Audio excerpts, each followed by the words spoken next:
apparently ReZero has if stories, which are like alternate routes, I guess non-canon ways the series could have gone down if, you know, something had been different. And I wanna learn more about these ReZero if stories. I've been in my ReZero bag lately with the current season. And so I want to start off with this video right here. Ayamatsu, ReZero Pride if story. Video by Echidnut. The reason the Pride if story interests me the most, at least for Subaru, I think if there's one sin that he embodies the least, it would be pride. Probably. I think Subaru is usually pretty willing to embarrass himself and put his pride aside for the greater good of the team. And so I'm interested to see how exactly pride plays into this particular ReZero if story. Ayamatsu, the Pride what if story. Throughout the story of ReZero, Subaru repeatedly faces What the that boy was super tweaking. I don't remember that scene. Damn. I forgot them season 1 deaths were a different type of gore, boy. repeatedly faces ideological conflict that shapes him into the character he will eventually become. Many of these moments act as a test for Subaru where he must choose between the path of sin or the path of virtue. For example, in episode 18, when Subaru wanted to run away with Rem, he was being tempted by the path of sloth. Instead of facing the challenges presented before him, he was tempted to run away from them and leave all his problems this is interesting. behind. This is interesting. I didn't even, and this was when he was fighting. This was when he was fighting the Sin Archbishop of Sloth, right? He was fighting Sloth, like, you know, Betelgeuse, whatever. I didn't even peep this connection. And I guess the, you know, what's this Sloth though? I guess it probably was. I mean, you could argue it's like Sloth, maybe a little bit of lust in there, just depending on how you look at it. But this is a very interesting take on this scene, on this part of the story that I've never seen before. He was low-key fighting Sloth here, and he low-key, you know, outdid it. Behind.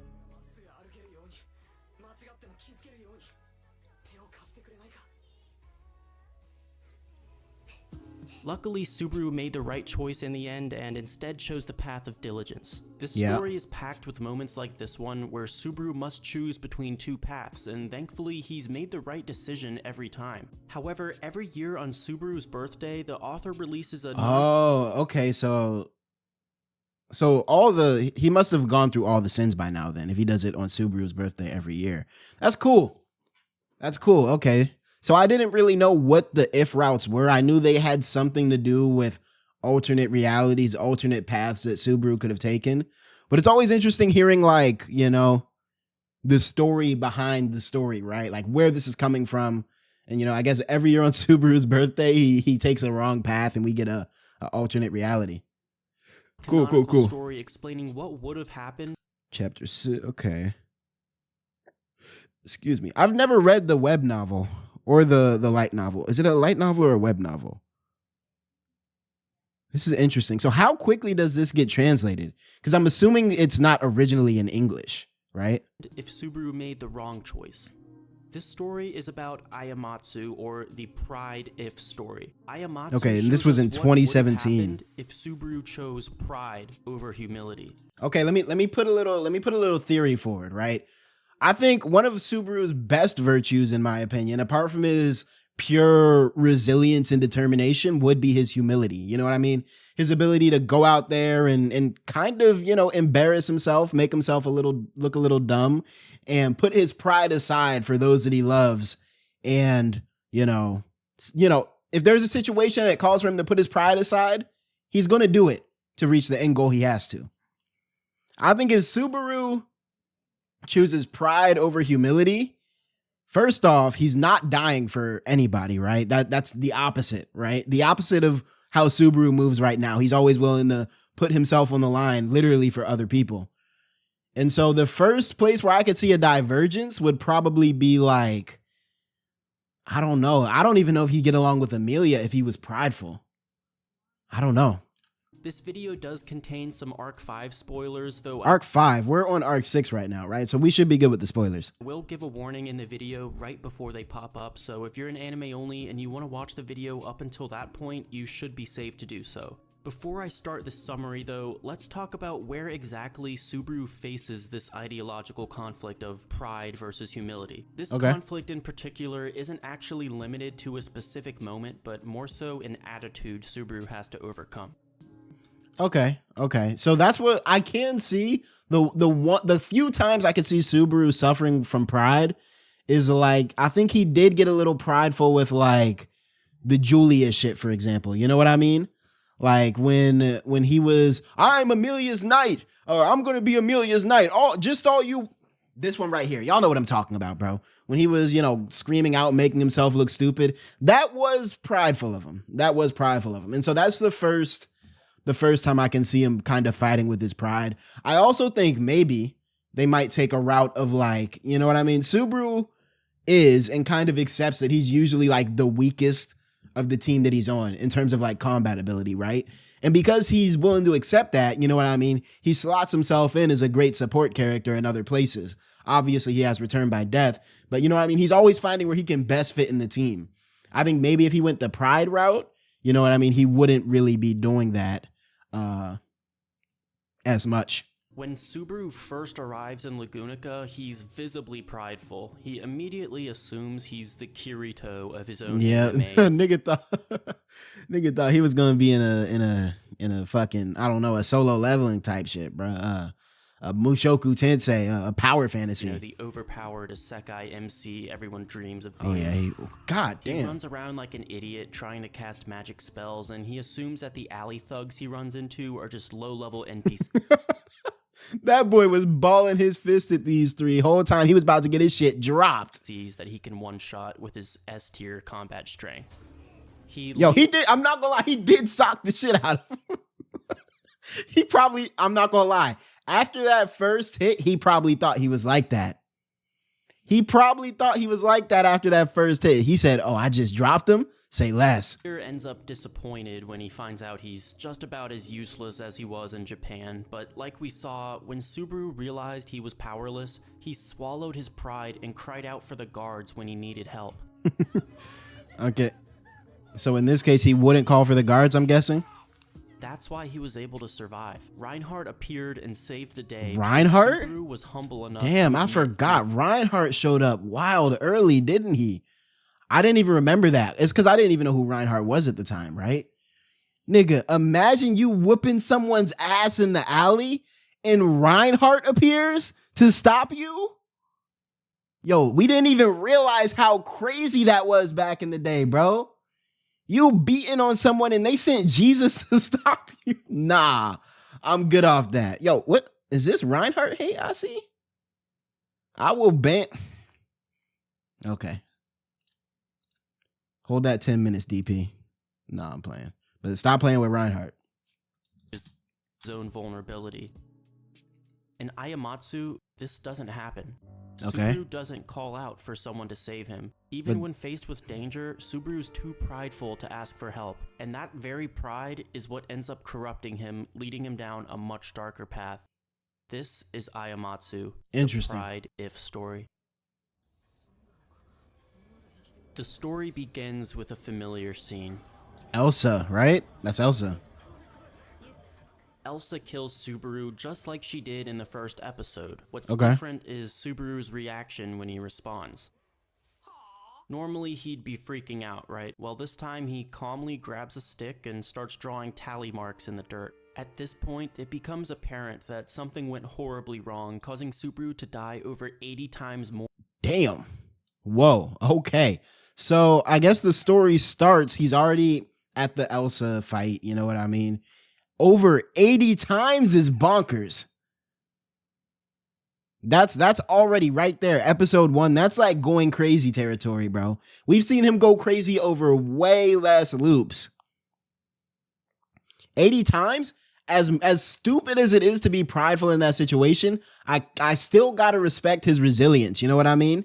I like that it's still a core part of his character, that he has like a resilience to him and that he won't let this obstacle beat him. More than he was supposed to. Stuck in a seemingly endless loop, Subaru started losing his mind. He's no longer the dorky main character we know and love. He's desperate, and he'll do anything he can to escape this loop. But everything he tries results in failure. It's not fair. No matter what he does, he can't defeat 𝙏𝙖𝙡. His lack of power is preventing him and breaking his mind in the process. So I wonder where his loop spot is. That's what my question is. Because how does he keep running into 𝙏𝙏𝙡 over and over again? And that is one thing I'll say about the show. Rarely, I can't remember many times. I really can't even remember a single time where he got a loop that was like totally cooked. You know what I mean? Like one thing I thought would be interesting for this current arc that we're on right now. What if he loops into like a loop where someone is already dead? Like, you know, at the end of the episode, at the end of the last episode, we saw how he strangled Melee. Obviously, right? I'm assuming he's going to be able to right those wrongs and loop back to a time when he didn't do that. And, you know, the slate is clean. But what if he loops to like, what if he loops to when she's already strangled? You know, what if it's a GG? And so, you know, a difference I'm already seeing here is that it seems like he's stuck in like a bad loop, because if he's dying to the same thing over and over again, that means that something about it has to be unavoidable, you know? So once again, shortly after respawning, Subaru runs into the three alley thugs. Oh no, okay, I guess I'm wrong. So this seems like a very avoidable situation then if he's looping back to the alley thugs. So is his pride just causing him to try, you know how they say insanity is doing the same thing over and over again and expecting different results? Is that kind of like what Subaru is on now? They start harassing him, but he's no longer afraid of them, because after respawning countless times, Subaru eventually memorized each of their fighting patterns. I've done this a million times? I'm sure that's an exaggeration, first of all. Let me chill. It's just I've heard something about Subaru dying a million times before, so I don't know if that's, you know what I'm saying, if that's an exaggeration or not. Easily defeat them. But after knocking the three of them to the ground, instead of letting them escape, Subaru takes it way too far. Well, he kills them on the spot? He strangles them to death and then stomps on each of them. One thing, and I didn't say it in the video, but it did come to my head. One thing I've noticed about Subaru, he's a strangler, isn't he? Like when he's really going for someone's life, he's going straight for the neck. That's like his chosen method of murder. He'll really strangle people. That's his thing. Necks until he feels their bones break under his shoes. And after killing them, he loots their bodies and takes their weapons for himself. And because he's repeated this loop so many times, he knows exactly where to go to not get caught. So yeah, it's pretty clear. Damn. I'm not gonna lie. What this loop is showing me is how strong Subaru could be if he just used his powers slightly differently.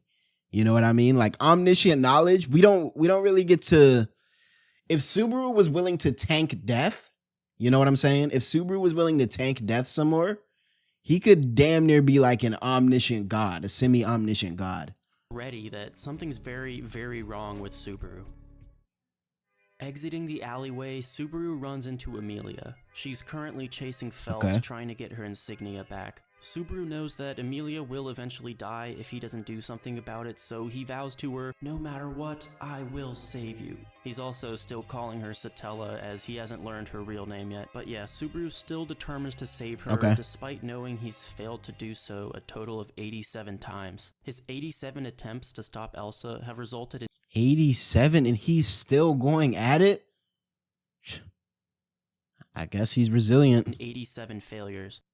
To Subaru, 𝙏𝙏𝙡 was an unbeatable opponent. He eventually realizes that no amount of trial and error could stop her, so he finally gives in and decides to ask the About time, bro. About time. It took you 87 loops to say like, okay, maybe this is not my fade, bro. Maybe I should just chill, you know? 87 times for 𝙏𝙏𝙡. This isn't even like a fight you need to have. Though at this point, he's already a completely different person. Sitting on a rooftop, Subaru watches from above as 𝙏𝙏𝙡 slaughters the guards with ease, reaffirming Subaru's impression that 𝙏𝙏𝙡 is just invincible. But all of a sudden, 𝙏𝙏𝙡 is what? I'm sorry. Someone made a Mark Grayson joke in here earlier. Like when he said invincible, the fucking starting screen popped into my.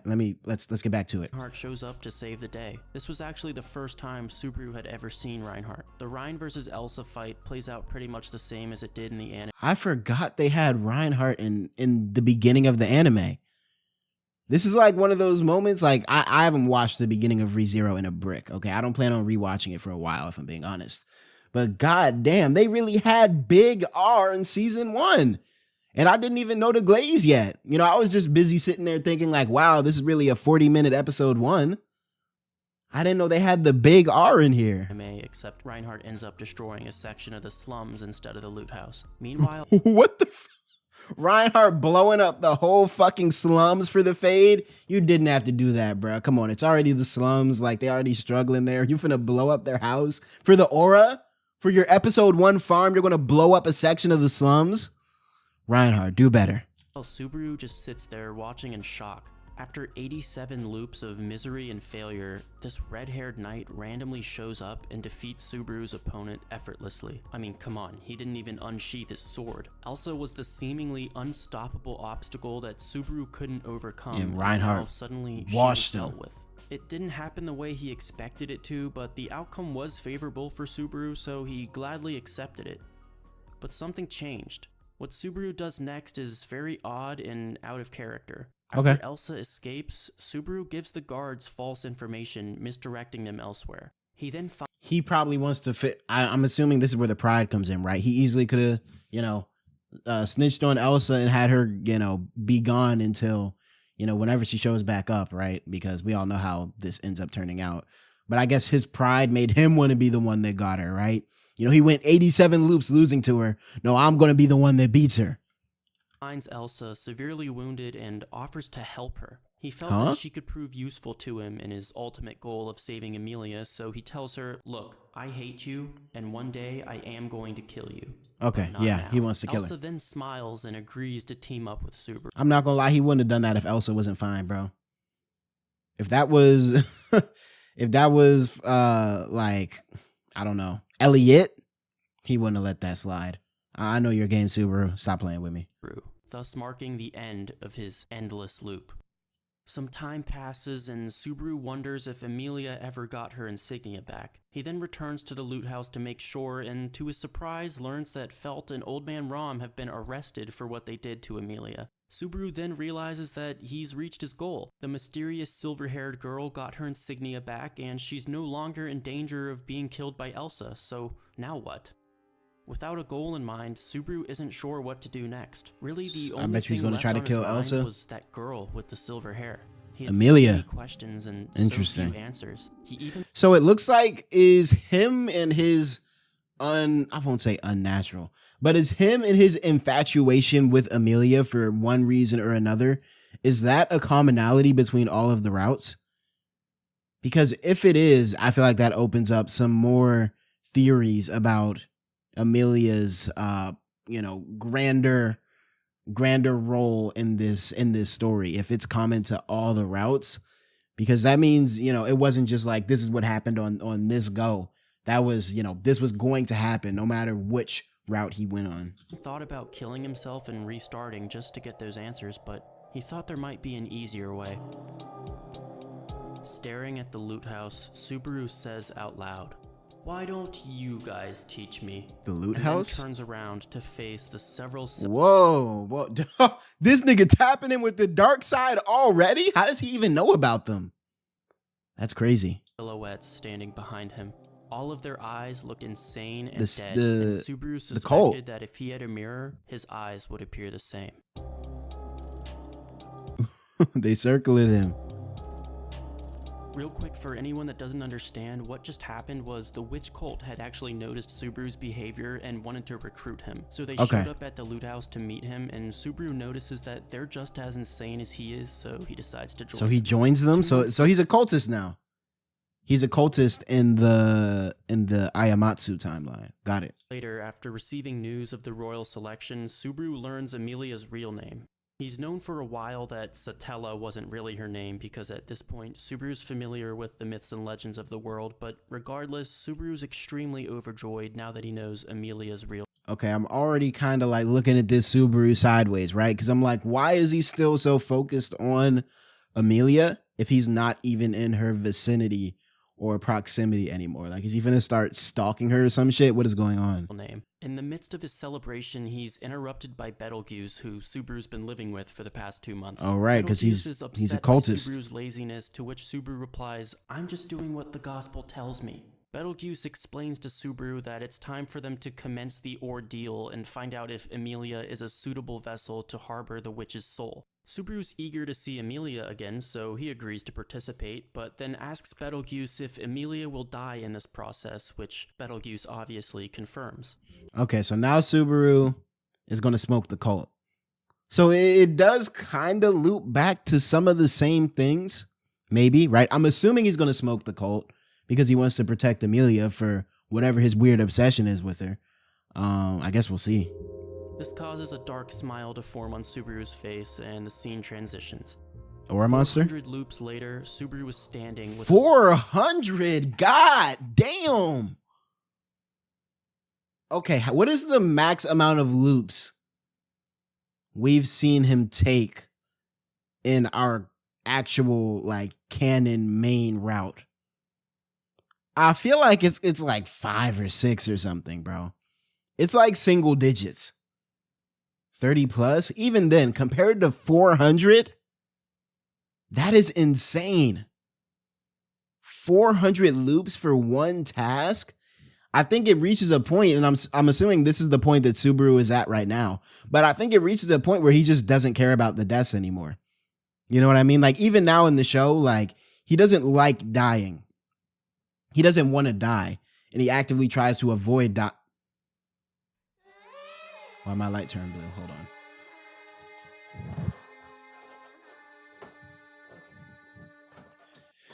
on. Yeah, like in the actual anime where like the canon arc, he doesn't like dying from what I can tell, and he actively avoids it. But it looks like this prideful Subaru uses death as a tool. You know what I mean? Uses return by death as a tool, and not just like a passive tool that gives him a do-over. No, like uses it as an active tool for information gathering, like more like a video game, right? Someone in here said it was like a Souls-like, just doing the same shit over and over again until you hit that one route where you're doing it right. And I low-key think he's even stronger with that sort of method, right?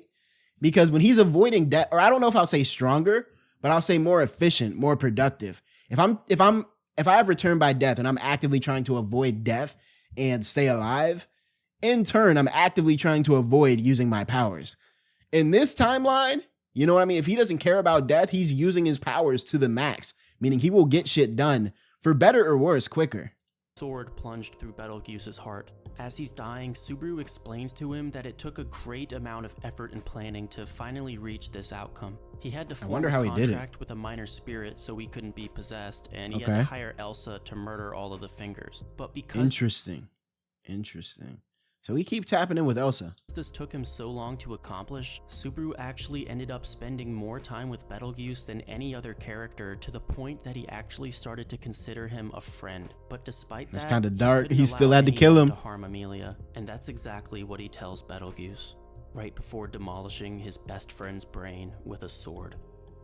Subaru then meets in private with Rosbal and lets the Amelia camp take the credit for killing Betelgeuse, which would increase Amelia's popularity and thus her likelihood of winning the royal selection. So he seems like we've never really seen this side of him, and I guess it makes sense since he seems to be an intelligent character, right?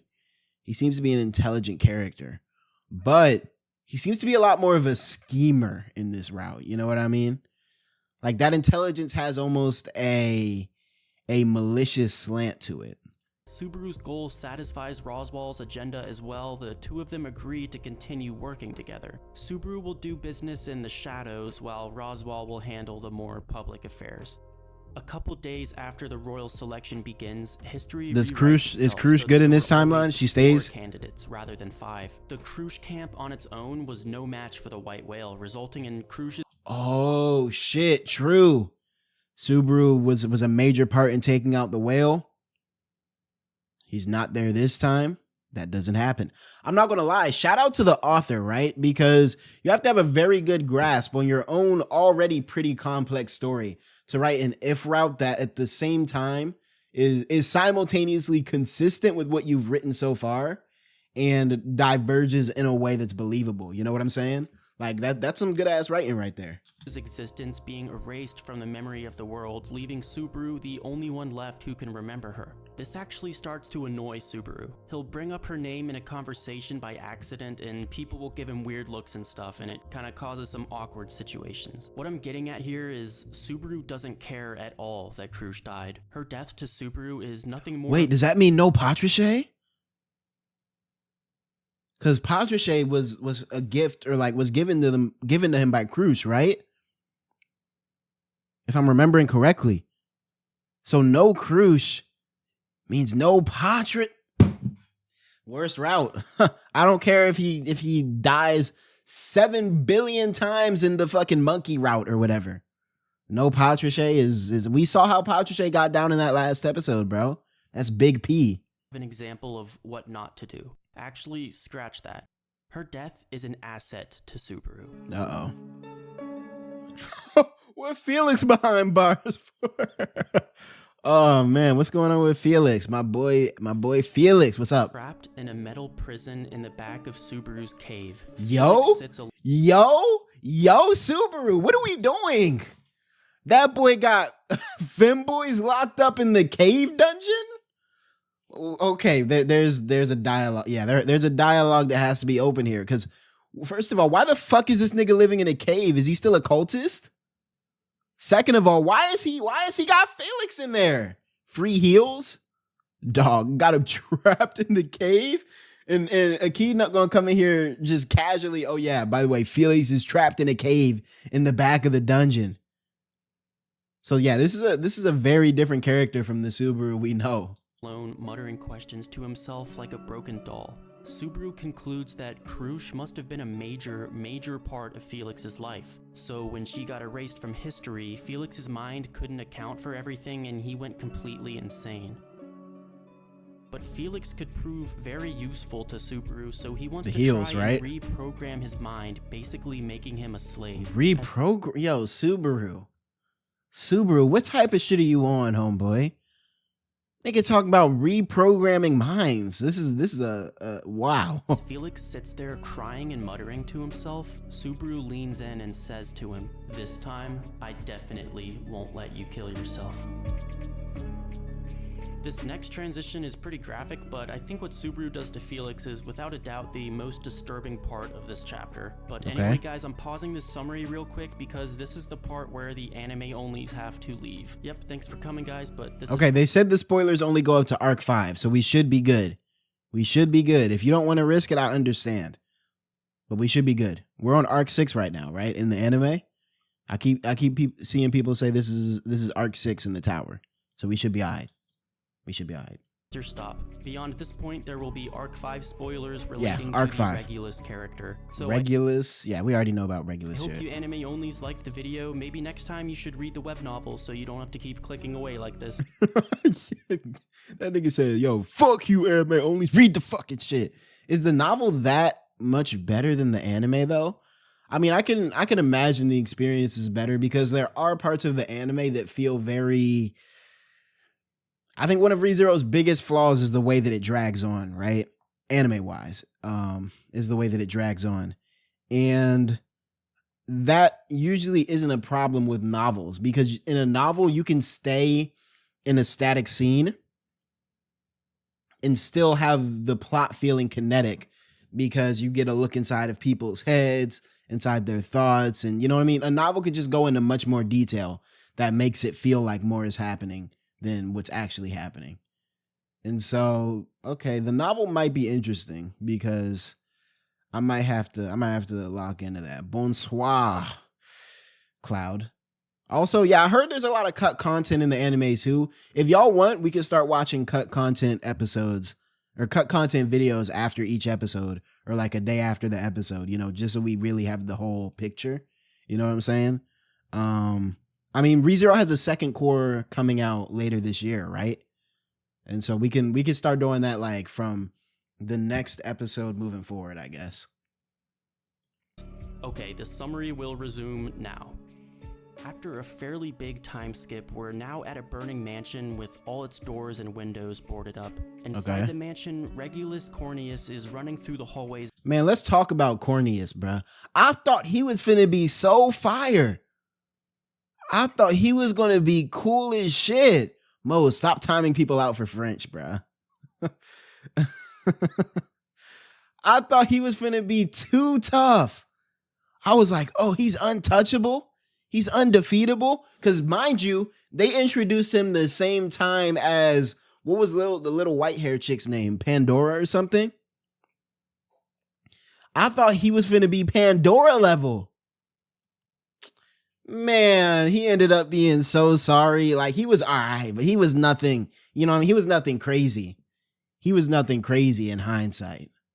In a panic, but he's not trying to escape as he hasn't even considered death a possibility. What he's actually doing is desperately searching for his wives so he can punish them for the fire. Little does he know, every single one of them has already been killed by the fire. As Regulus starts Subaru set the fire, didn't he?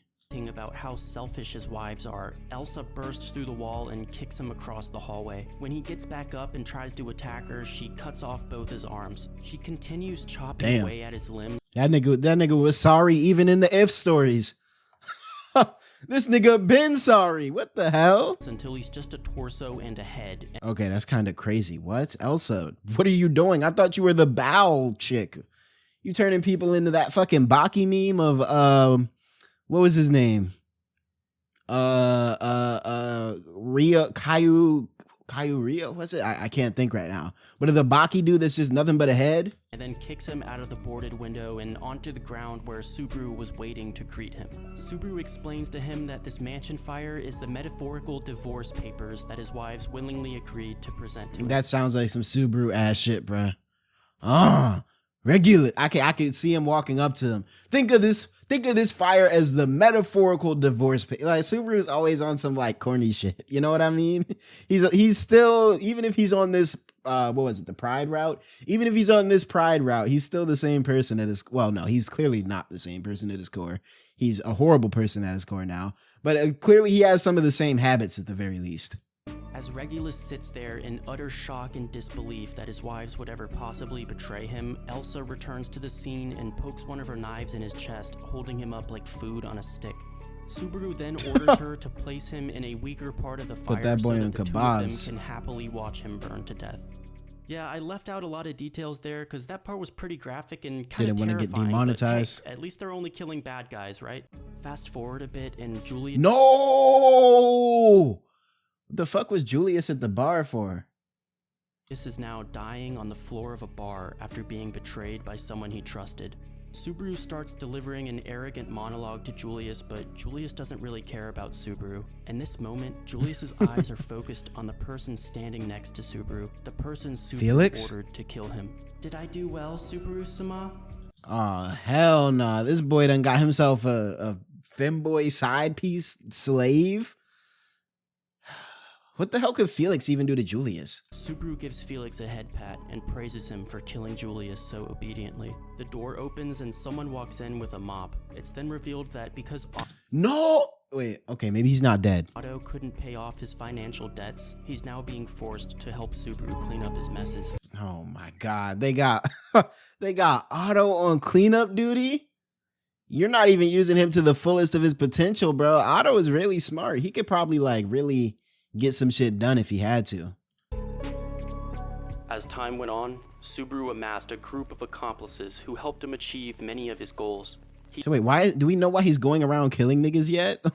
Like, okay, we know he's on this murder spree, but why? He eventually eliminated each one of his Sin archbishops, passing along the credit of their defeat. Damn, he hasn't even done that in canon yet. Nigga defeated Gluttony?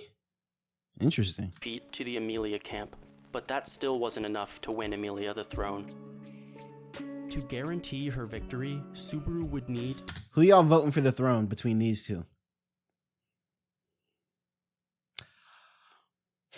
Let me put it like this, okay? Priscilla's not a good person. or I don't think she's a bad person, but it's just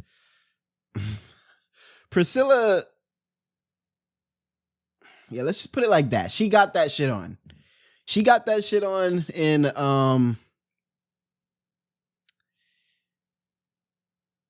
you know what? Let's continue the video. That boy was about to start tweaking. Lock in. And then allow Amelia to defeat him, making her the ultimate hero.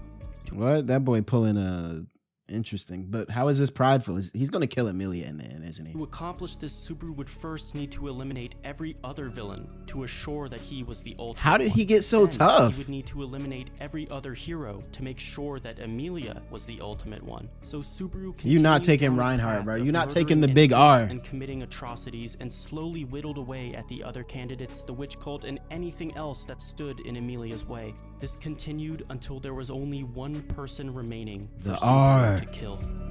So do they know that it's Subaru who's doing it at this point? They have to. The capital is on fire. Subaru is in tremendous pain. Around him, buildings collapse. Children and parents cry out for their families. All the while, the inferno grows larger and larger. Welcome to Subaru's newest save point. To get here, it took him over 10,000 loops. Holy shit. Again, mind you, this is I won't say strongest, but this is the most productive version of Subaru I ever seen. And what seems to be the method of him being so productive?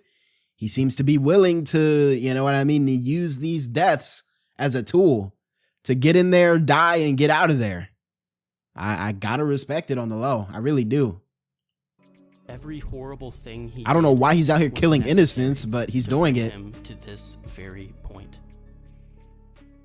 Reinhardt had nothing to say to Subaru. Okay, so Reinhardt, his hair looked a little different back then. I feel like it looks a little different now. Up until After death 8,984, I would have got my HVAC degree. You know? point, Shit, maybe this supervillain shit ain't really worth it, bruh. You know, hey Rim, you still want to go live a peaceful life out there, bruh? Reinhardt had remained calm in every situation, no matter what he was faced with. But now, his eyes were glaring with hatred, an emotion Subaru didn't think he could possibly show. He got the R pissed? Subaru knows at this point that he can't kill Reinhardt. How many deaths is it going to take to kill Reinhardt? Kill his name and kill everything he stands for. Subaru mocks him, saying, "You're the Sword Saint, the sword of the kingdom. You're the knight who protects." Okay, you can't destroy the person, you destroy the image. That's not a bad idea. I'm not gonna lie, Subaru is a solid villain.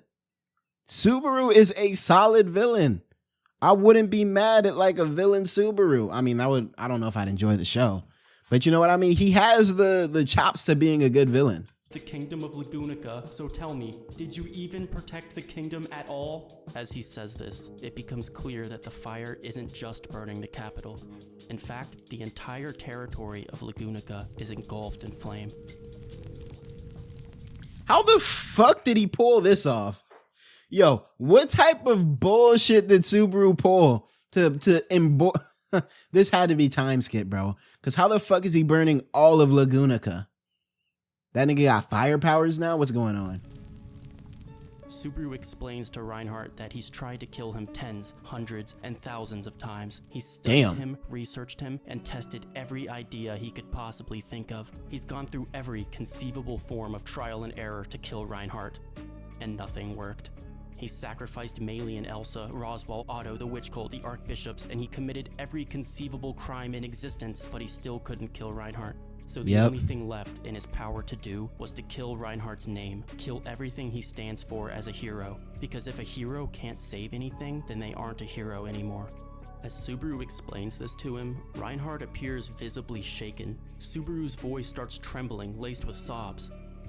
The last time Subaru shed tears was his very first day in this world. He never— Damn. Okay, well that's definitely a difference too, because that boy Subaru be crying, and I respect it.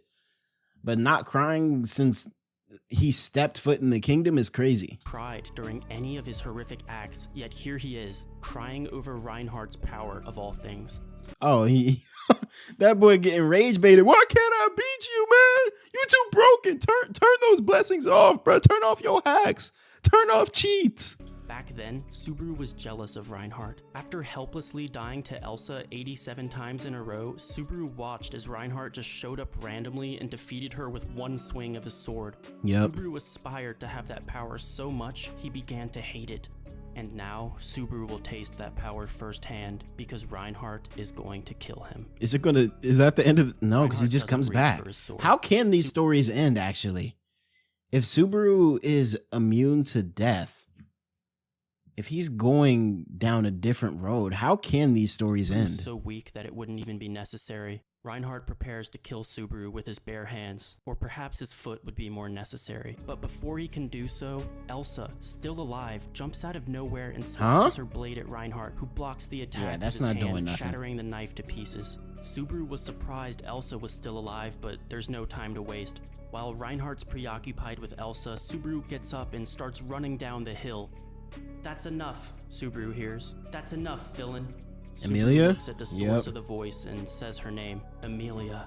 He starts trying to talk to her, but Puck steps in, explaining Welcome that to the stream, nothing he Kazi. says should be taken seriously, but Subaru persists anyway. Oh, Puck is still around. Yo, what happened to Big Puck, bruh? He ain't been in the mix in a cool little minute, has he? "Everything I'm about to tell you is a crazy person rambling," Subaru says as he unzips his tracksuit. Yes, this whole time, Subaru had kept his tracksuit sealed away for this very occasion. He wanted to wear it for his reunion with Amelia. And This is some wicked work. Yeah, bruh. That boy keeping the tracksuit sealed like his birthday suit. Hey, I've been waiting to meet you again. Let me put on my yellow tracksuit again. anyway, Subaru continues. "I'm the one who burnt down the country. Nobody could stop me from doing this. Not the guards, knights, nor the heroes. The Sword Saint hasn't stopped me, and the dragon hasn't either. I'm the one who brought the flames of demise that drove this nation to destruction, and nobody can stop me. Except for you. Kill me." What? So he's doing this all for Amelia's clout? I guess his pride in this situation is, he wants to be the big bad that pushes Amelia to the top, I guess. Even then, though, he's still putting himself in a position where he's sacrificing himself for Amelia, which I find interesting. I find that so interesting that even in this apparently prideful route, he's doing it for Amelia. "And you'll become the hero that saved the world.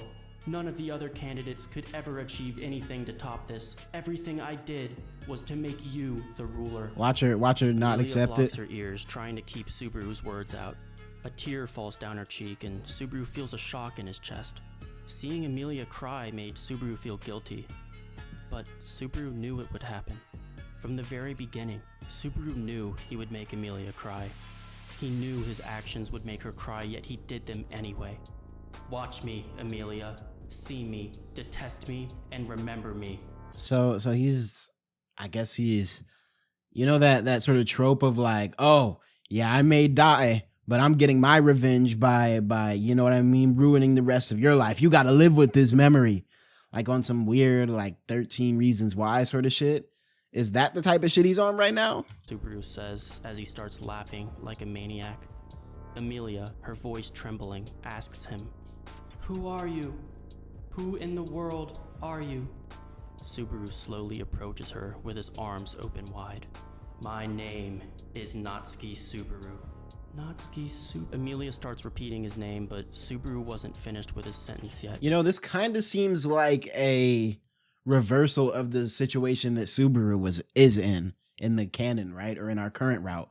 Where like, boom, Subaru is suffering because of Satella, who is doing all of this shit that she perceives as love for him, quote unquote. I say for him because she sees it as for him. Obviously, we see all the pain that comes from it. This seems like a reversal of that, right? Subaru is doing all this shit in the background to show his love, again, end quotes, to show his love. He's kind of forcing it on Amelia the same way Satella is forcing her love onto him. And yeah, that's I don't know. It just seems like an interesting reversal. Although this does lead me to wonder what the relationship between Satella and Subaru is like in a timeline like this, where he is so actively using his powers, and engaging with them so much more. Natsuki Subaru, Sin Archbishop of Pride, he says. Ugh. And with that, he sprints as fast as he can towards Emilia, forcing her to shoot a spear of ice through his chest. W animation. So does each route end with him becoming the Sin Archbishop of that particular sin? Down at Subaru's dying body, Emilia repeats the same question over and over. Why? Subaru, with his final breath, answers her, I love you. Okay, yeah, there's definitely something else going on here. Because why, as Emilia said, why? Yeah, we get it, you love her.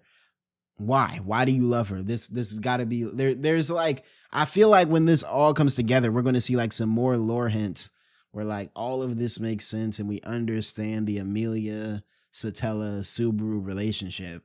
But right now, like in her mind, he probably just looks like some crazy stalker yandere sort of thing. Subaru once again returns to the dark world he goes every time he dies. Usually he gets sent out of this place back into the world, but now something's different. Oh? This time, he's satisfied. He sacrificed everything, including himself, to give Emilia a better future. That was his goal, and he reached it. Wait. So there is a way he doesn't return? If he's satisfied with his death, he's good? That's it? It's a GG? Shit, in that case, bro, color me sad.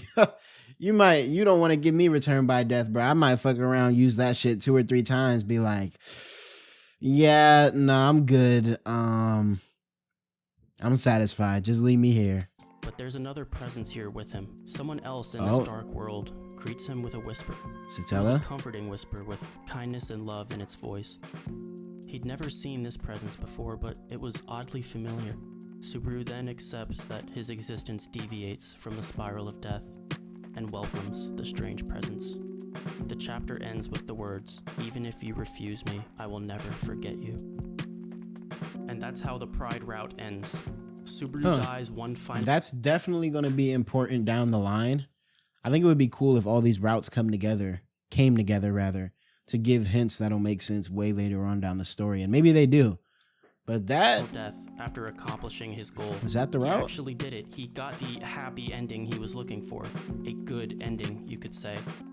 Because he was satisfied with his life, Satella released her grasp on him, taking away his return by death and finally allowing him to rest for all of eternity. Interesting. So that... I didn't know that was a thing. I was always wondering, like, yeah, how does the story end? If, you know what I mean, return by death, you know, he just keeps returning by death if he dies. Like if he dies of old age, does he just go back to being old and old and old and old? But I guess if he's satisfied with the way he's going out, if he's satisfied with the ending, then return by death doesn't take effect, which, okay, I like that. That's a good way to answer that kind of plot hole or conundrum that the story naturally brings about, you know? So why did Subaru go crazy once again? Like I said in the beginning, all of this was the result of a very minor ideological mistake at the very start of the story.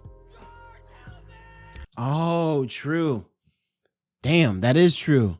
One prideful decision, like tumbleweeded into him getting into that Elsa loop, which really fucked up his head. You know, it wasn't this that fucked him up or really changed him. It was the fact that he had to do the Elsa shit over and over and over again and was too prideful to ask for help. That was really the main divergence point, you know? Instead of swallowing his pride and yelling for the guards in the alleyway, Subaru didn't want to admit he needed help, so he didn't get any. This caused him to die almost 100 times more cool than little he was lesson supposed here. to, which completely broke his mind in the process and caused him to hate Reinhardt for being so overpowered. Deep down, his ultimate... Yeah, I don't know why I find that jump so funny. ultimate goal of saving Emilia didn't change, but his methods of achieving it certainly did. In Ayamatsu, Subaru actually takes a more Roswell-esque approach to his philosophy on life. Like Roswell, Subaru values one thing and one thing only. He was willing to sacrifice everything else just to reach his idea of a perfect ending for Emilia. What's ironic is that Emilia never asked for any of this, nor was she happy with the actual result. The whole thing on the was low, to be fair, that isn't too much of a divergence from the current story, right? Like, he still is and was willing to sacrifice everything for Emilia for whatever reason. And you know what I mean? I think she accepts it now that she sees how genuine he is with it. But she was a lot slower to accept it in the beginning. And so, you know, that's still a commonality. That's still consistent, you know? And it was his pride that kept him from giving Emilia what she truly wanted. Subaru forced his pride-influenced idea of a perfect ending on Emilia without any consideration as to what she wanted. He was pretending to be doing everything for Emilia, but in reality, it was for himself. And here's the crazy thing about it. Subaru understood that the entire time. He knew what he was doing was wrong, yet he did it anyway. Is this the same yellow scarf that he's wearing right now? To do the wrong thing, whilst knowing it's wrong, must certainly be consumed by their own pride. But yeah, the whole concept of sacrificing everything for the one thing you care about probably played a pretty big role in Roswell's friendship with Subaru. It was also fascinating to see what happened to the other characters, even the minor ones. As a result of Subaru being selfish, the fate of everyone else was altered as well. Krusch and Wilhelm died, Old Man Rom and Felt got arrested, Otto became a debt slave, Felix became an actual I don't know why that shit was so funny. Yeah, Otto became a debt slave, etc, etc. Overall, I'd say this is probably my third or fourth favorite If story, but that doesn't mean I didn't enjoy it. The others were just really, really good as well. I thought this was a very interesting story, and I'm really impressed by how realistic it was. To me, it doesn't feel like a spin-off or a fanfic or anything of the sort. It genuinely feels like the main story gone wrong. It seems very possible that this is how ReZero could have ended up had...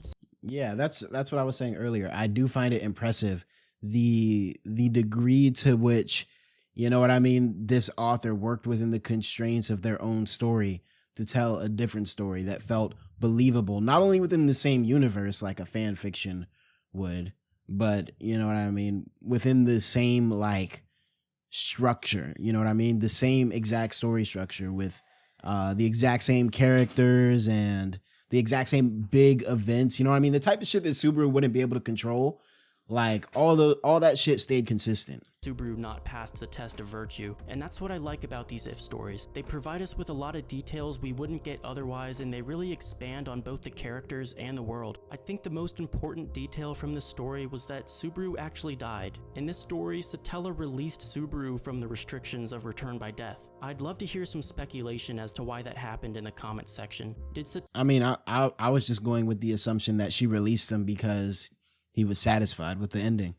And I think that would be, like I said, that would be a good way to, you know, have return by death not be this plot hole that'll never let the story end. Because the way that it's set up now, you know what I mean? It's just going to end with him dying of old age for eternity, which that's kind of a dark ending, bro. Imagine you're on hospice or whatever. You die, finally released from your pain. And then you hear... And nah, bro, I can't. Nope. And you can't even, oh my God. I was about to say I'd boom my shit, but you can't even boom your shit. You're going to come back. But yeah, I think the idea that if Subaru genuinely in his heart truly accepts the death, then he's out of the loop.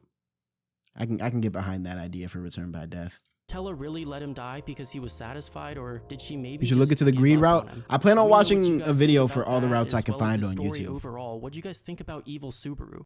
If you enjoyed this video, remember to drop a like and definitely subscribe if you like this kind of ReZero content. As always, I hope